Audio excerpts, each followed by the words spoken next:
Alright. By the time of recording, it is the 4th of December 2025. I've played Renegades, most of them campaign mission. I haven't equipped or unlocked the new lightsaber. I always was a huge Star Wars fan. By the time of recording, I hold in Battlefront 2 on over 3 PlayStation 5 and 4 accounts a playtime of over 3,600 hours in Battlefront 2 alone from 2017 until today. In Destiny alone, on this account, on Steam and PlayStation 4 and PlayStation 5, the combined time since the May after the Witch Queen DLC launched, I started playing the game, so like over 3 years right now. Yeah, like 3.5 years basically, or like nearly 4 years, so to say. Like in February next year, it's gonna be 4 years. So, nearly 4 years and nearly 10,000 hours in Destiny 2. I've played many raids in this game. Root of Nightmares, one of my hardships, dedications raid in this entire game. Many people say that it actually is one of the baddest raids in the entire game because it was so easy played on day one for people, and that it kind of actually showed how weak the Lightfall DLC basically was. But I, on my exception, basically don't feel that way about Root. Root is so different compared to other raids. Teaching people is so easy. You can carry like 3 people that have no brain through the raid and still have 3 people that know each and every single mechanic, and you still can complete the raid. This is something that no other raid in this game, in my eyes, has to offer, basically. Even not Wall of Glass, as far as I'm concerned. Or maybe Wall of Glass has it, but it's kind of hardship to know sometimes. But yeah. The reason why I made this video is because I just, like literally 1 hour ago, I deleted Destiny 2 from my PS5. For the first time in over a year, and I'm currently waiting for drives in Overwatch 2, which launches tomorrow, and I don't have a plan to go back to Destiny. Destiny 2 is on a trade away, even when I heard that they actually work on Destiny 3 or is in early development. I literally can't keep my dedication towards this game up. It's kind of an addiction, I have to say. Many people feel the same, and I know that I speak for a lot of people that I've played Root of Nightmares with, for example. But on the other hand, this game literally is made by people that just hire people for DEI, which is diversity, equity, and inclusion, which is, like in German words, it's complete bullshit. No German company that actually values intellectually sovereignty and like dignity in a certain way, where you literally have to deliver a good product to a paying audience, to like a paying customership. That is something that German people would never do. I know maybe some businesses in Germany, like some established like media clubs or something, like people that are literally people of public interest, like for example soccer clubs, or like how we call in Germany football clubs. Maybe they do it, but like normal German businesses don't do this kind of dog shit. And I'm not only here to blame Bungie, but I'm also here to blame the people that mostly do content about the game as well. People like Aztecross that literally has, and I say this right now, this guy has nearly 1 million subscribers on YouTube. And I always viewed YouTubers in a one-dimensional way, where I actually even met a guy that literally became a bit famous a little bit later. That is still my clan leader today. And I always viewed these people, and he even admitted it privately in a DM that I shouldn't maybe talk about, but I just do it for credibility right now and for just being totally honest. Many people out there, like the YouTubers for example, they owe everything they have to the fans. They don't owe anything to the people that, like, I don't know, give game shit away to them so they can give it back to their community or stuff like that. Aztecross, for example, doesn't owe anything to Bungie. He doesn't. He plays the game. He can play any other game maybe too, and still, like, thousands of his subscribers would still watch him. And, like, for example, about Warframe, as far as I've been informed, that he also has played Warframe, and he has people that love Warframe and watch him because he played Warframe. But I actually blame him and many other YouTubers that play Destiny 2 as well, because having this kind of range and not having the dignity, neither the intellect to actually speak about the shit that is going on in the room, about the big elephant in the room, metaphorically spoken, that actually is the kind of shit that Bungie makes the game look like, or actually makes the game like for real. I'm kinda exhausted to keep on talking about this topic, but for me, this game, it makes addictive in a way, because I have never, like, considered myself to speedrun any games. I was good, and I was solid performing in Destiny 2. I was solid performing in Overwatch. I was solid performing in Advanced Warfare back in the day, in Black Ops 3, Infinite Warfare. I wasn't among the best, so to say, and I never would want to be among the best. I'm good at what I do, even on my job. I'm good at the game that I love to play, and that's it. At the end of the day, I like to help people. I help people in Destiny. I still help people in GTA, grinding money, for example. I still help people in, Overwatch. Yeah, I just literally met some people that play Destiny that also started playing Overwatch, and I teach them how to play certain heroes. So my goal in gaming is a goal that I just, or like in general, my goal in gaming is a goal that I want to achieve in real life someday, to make like a master degree in my job application and kinda like teach people, or like young people, certain job qualifications, and teach them how to be like, the job that you actually carry on, the job that you actually do, or like carry out, so to say. And it's a fulfilling part, and I'm thanking Bungie for that kind of opportunity that I literally had right there. I need to give credit where credit is done, by the way, but on the other hand, a company that actually like doesn't give a shit about the people that play this game, that actually makes solid content for the Otherverse store that is paid to be real money, while the actual game with the new activity, which is basically the Never from Season of Heresy, they kind of literally shit the people in the face again, which is, in my eyes, I must say this for honest right now, which is kind of like spinning in someone's soup and then literally taking the goddamn soup and throwing it into your face. This is actually, in my eyes, the kind of disrespectless behavior that Bungie is actually doing. Like literally for real right now. You guys can't keep on protecting this game like forever. I thought I could protect this game forever, and maybe we'll come back to the game with the new dungeon to see like if it's solid or not. But from the moment right now, I literally drove myself into exhaustion. This game has nothing to offer for me. There are no craftable weapons anymore. There are no god roll enhanceable weapons anymore. And this is, by the way, one of the biggest topics in this game that actually drives me into exhaustion whatsoever. Because crafting weapons, enhancing weapons has a level. Seeing the level going higher and higher. I met people that had like forbearance, or literally that had the eager edge sword that I'm using right now here in the clip that you see. I have people on my friends list that literally played the game before I did. They literally brought me into this game. They didn't help me, by the way, but they just made me play the game. I have these people, my friends, that have these kind of weapons over level 2 to 3,000. I literally even met a guy that had the mountaintop from the goddamn Into the Light event. The event before the final Shave stuff launched. This guy actually has mountaintop on level 1,200. He just has the same role that I have. Recombination, an auto-loading holster, and spike grenades. And this guy is this goddamn weapon on level 1,200. Yeah.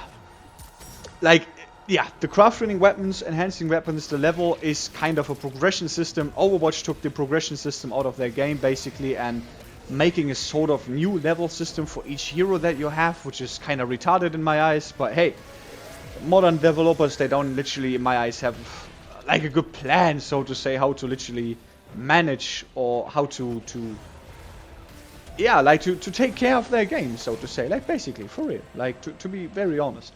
On the other hand, I still want Bungie to be good with this game and to keep it on track and to make it maybe better in the future. But from my point of view right now, this game is kinda doomed, and I'm kinda too exhausted to actually keep watching this kinda like it's like a slow train with like ill people in it that literally want to die, and all this game does is like the train is slowly driving to the abyss and to literally fall down and kill all the people and salvage them from their, or like to deliverance them from their issue, from their agony, pain of illness and stuff like that. Like this is literally how you can view this game, basically. I don't lie to you guys right now. I'm being as honest as it maybe gets. And like just realizing this after 10,000 hours of playtime is kind of rough. I have to really be honest with you guys. But on the long hand, this game doesn't have that much active people anymore that I can teach stuff. This game doesn't reward its player base valuably. This game doesn't offer good activities anymore, like the Nightfall strikes, the heist battlegrounds on Mars, Europa. Okay, Europa was kind of shit, but Moon and Mars were like one of the best. The Psyops battlegrounds were kind of good. Like all of these stuff where you can get all these materials to craft your weapons, the chasing of crafting weapons, or the enhancer of a god roll. Right now, it's the tier weapon. And don't get me wrong, the idea behind tier weapons and like enhanceable or like all already enhanced perks is maybe a kind of fun idea for new weapons. But in my eyes, having no progression system in the game, because for some reason Destiny resets people like nearly each season from like 2 Guardian levels down to another one. Like when I was 6 or 7 in the final shape, I just got resetted to 4. In Edge of Fate, and they literally told us in the final shape that each player that has played the old DLCs campaigns will be immediately promoted to Guardian level 6. People I met, they literally kicked people out of raid LFG fire teams because they were Guardian level 2 or 3 and they thought they were trash. And people like me right now, yeah, people that literally are good at the game, not like GM stuff good, not like Aztecross selling his family honor in this game good, but nearly pretty good at the game and enjoying the game. These kind of people, you only recognize them by viewing their goddamn titles. If they have a raid title or like their triumph points, this golden number next to your season pass level. This is like one of the only indicators where you can still see if a person is like a solid good player or not. Or maybe the weapons that the player plays. I don't know, maybe that's also a good point where you can see if a player is solid performing or not. On the other hand, bro, like this game, like yeah, resetting people's rank, guardian level, whatever, and locking certain features like redrawing weapon loot that you got from certain events like the Halloween event. I was needed to be guardian level 5 to reset a weapon that I literally got dropped from the event. I'ma return to Destiny when Dawning comes and when the dungeon comes, because I love Dawning. But right now, I don't see the value in playing this game anymore. For real, I don't see any value in playing this game. This game has swallowed not even half the amount of money that I have put into Advanced Warfare, for example. Just for you guys to be real right now, okay? In Advanced Warfare, for loot boxes alone, because like this game functioned the way when you had a low KD and you opened loot boxes, you literally got god weapons in these loot boxes, or like pretty good weapons pretty fast in loot boxes. I paid in Advanced Warfare in 3 years, from like 2014 to 2017 after Infinite Warfare launched. I paid in Advanced Warfare on 2 accounts, loot boxes and DLCs and loot boxes together, for maybe 3,000 hours, maybe 3,000, 2,800, maybe, like for real. Like I don't shit you guys right now. This is how much dedication I had in Advanced Warfare. The other thing is, this game needs to figure out how to reward people. Crafting weapons, enhancing weapons, chasing god rolls, leveling these weapons, or like having a level on the weapon that the people can see how much you play it, or like how high it is, literally is something that people literally, even the new people, kinda are like, bro, that is kinda cool. Having this weapon like on level 4, 500, that's kinda cool, bro. Like, for real, I have to admit. But nowadays, Bungie is, in my eyes, they don't know what direction they should take the game. They don't know what actually would be good for the game. They don't know how to maneuver the game into a certain way, which is, bro, which brings me nearly to one of the endpoints of this video, because this is something that I literally want to bring up at the start to literally draw a bigger picture from my point of view onto this game. But I kind of save it for last. I didn't write a script, by the way. I just literally stay here in my living room right now, next to my console, next to my PC. I literally, like, speak free from my belly into my microphone right now to you guys. The narrative designing is... I mean, I saw the people in the Twitch stream on YouTube and, like, saw their bios. So I swear to God, and don't pause this if you guys see this right now or review this, but having people that have they, them, and their bios, bro, I mean, at the end of the day, these people can choose free what they are, what they want, like, what they want to believe. That is all their freedom. I don't want to take that from them. But a certain intellectual cognitive dissonance level is actually a sign that something is kinda unstable with these people.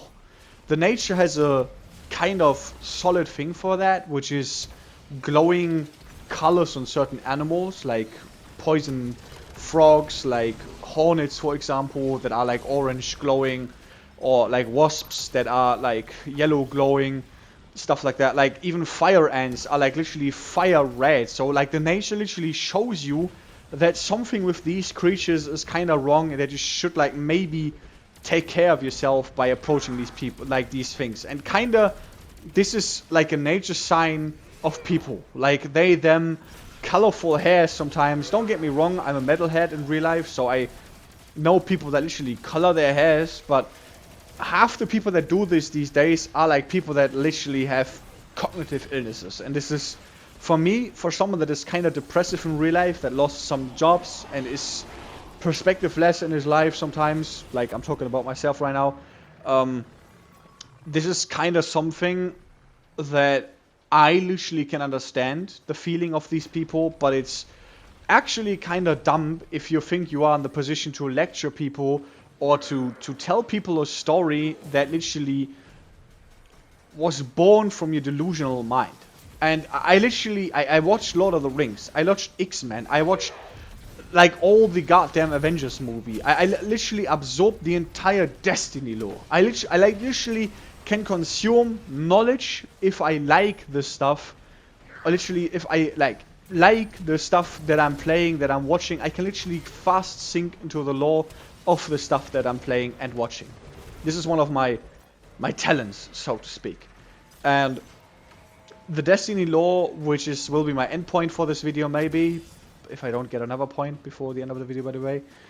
But the end point of this video is the lore. You see Root of Nightmares in the background, and I want to ask everybody a question right now. Like, you can pause the video if I say so, after the question has been told. Ask yourself the thing, does Destiny actually value the characters that are actually in their game? The answer is no. Some of the only characters that have like kind of a good arc and literally are still valuable in the lore, in the game, are like characters like Eris Morn, maybe Osiris, maybe Zavala, maybe even Ikora, while Ikora's like kinda dump, so to say. Dump like kinda fits there perfectly. Shax is also pretty cool.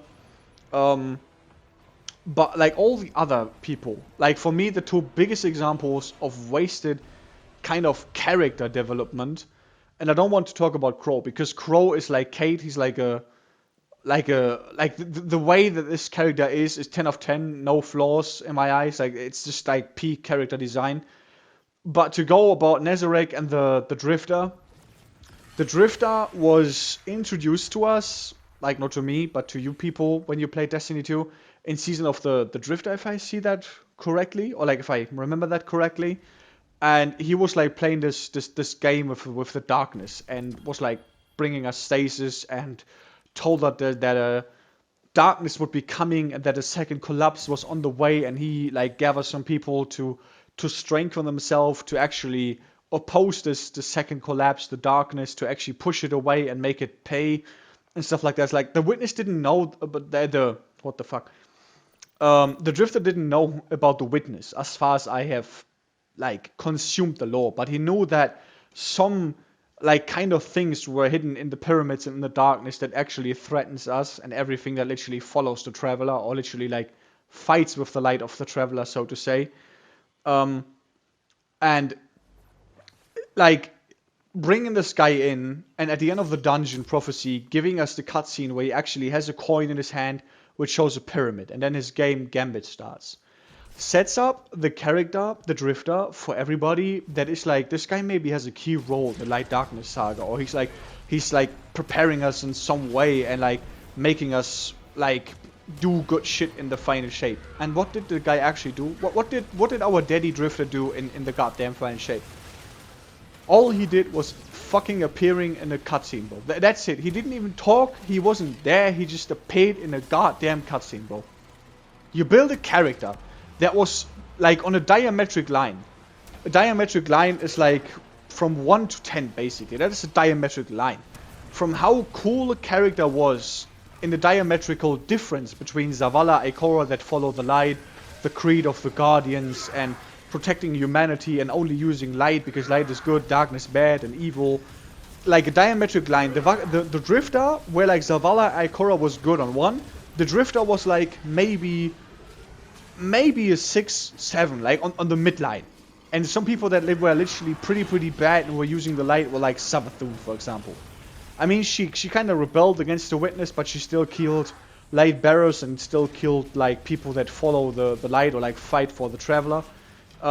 She killed like innocent people as well, so she's like kind of 10 bad, which is like the higher number, for example. The Drifter is a solid 6 or 7, so to say. He's an evil, but he's not good anyway. He's not good as well. So it's kind of diametrical middle thing, so to say.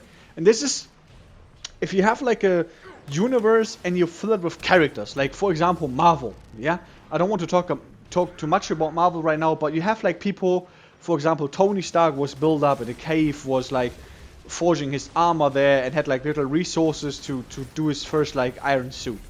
And you have people like this bearded bald man that literally stole his technology and hated him. You had Justin Warhammer, the guy that literally was jealous of Stark's literally genius technology at developing, that literally tried to steal his technology with the guy called Whiplash. And like even Ultron, that was created halfly by Tony Stark. All these people hated Tony. Like they hated Tony from the bottom of their bone mark.